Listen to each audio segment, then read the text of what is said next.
મિત્રો, જો તમારો ફોન ખોવાઈ જાય, તમારો ફોન ચોરાઈ જાય કે તમારે કોઈ એવી જગ્યાએ જવું છે કે તમે તમારો ફોન કોઈ જગ્યાએ સબમિટ કરીને જાઓ છો, તમે તમારો ફોન કોઈ જગ્યાએ મૂકીને જાઓ છો, એવી જગ્યાએ જો તમારો ફોન કોઈ થર્ડ પાર્ટી, કોઈ સ્કેમરના હાથમાં જતો રહે છે, તો તમારી સાથે ઘણી પ્રકારના ફ્રોડ્સ થઈ શકે છે.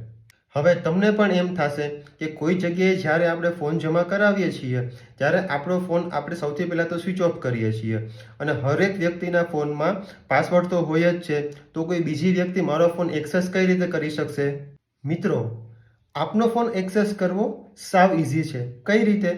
તો કે આપના ફોનનું જે સિમ કાર્ડ છે એ કોઈ બીજો વ્યક્તિ સિમ કાર્ડ રિમૂવ કરી અને પોતાના મોબાઈલની અંદર સિમ કાર્ડ ઇન્સર્ટ કરે છે ત્યારે તમારા તમામ ઓટીપી એ વ્યક્તિ પાસે જતા રહે છે.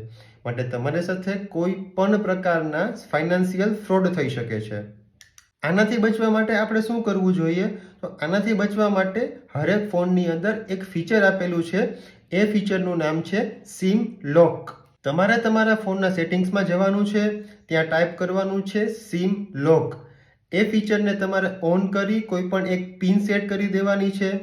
એટલે કે જ્યારે પણ તમારું સિમ કાર્ડ કોઈ બીજા ફોનમાં કોઈ પણ વ્યક્તિ એન્ટર કરશે અથવા તો તમે જ કોઈ બીજા ફોનમાં તમારો સિમ નાખશો તો ત્યાં એ પિન માંગશે અને એ પિન જ્યાં સુધી એન્ટર નહીં થાય ત્યાં સુધી કોઈ પણ વ્યક્તિ અથવા ખુદ તમે પણ તમારું સિમ એક્સેસ નહીં કરી શકો. અને સાથે આ પ્રકારના સાયબર ક્રાઇમથી બચવા માટે બીજો એક રસ્તો પણ છે. એ રસ્તાનું નામ છે ઈ-સિમ. ઇટ મીન્સ કે ઘણા મોબાઈલ્સની અંદર ઈ-સિમ ફેસિલિટી અવેલેબલ છે. જો આપના ફોનની અંદર પણ ફિઝિકલ સિમની જગ્યાએ ઈ-સિમ ફેસિલિટી અવેલેબલ હોય તો વહેલી તકે ઈ-સિમ કરાવી લેવું, જેનાથી તમારું સિમ કાર્ડ કોઈ રિમૂવ ન કરી શકે, આપના ફોનના એક્સેસ કોઈ બીજું વ્યક્તિ લઈ ના શકે અને તમે આ પ્રકારના સાયબર ક્રાઇમથી બચી શકો.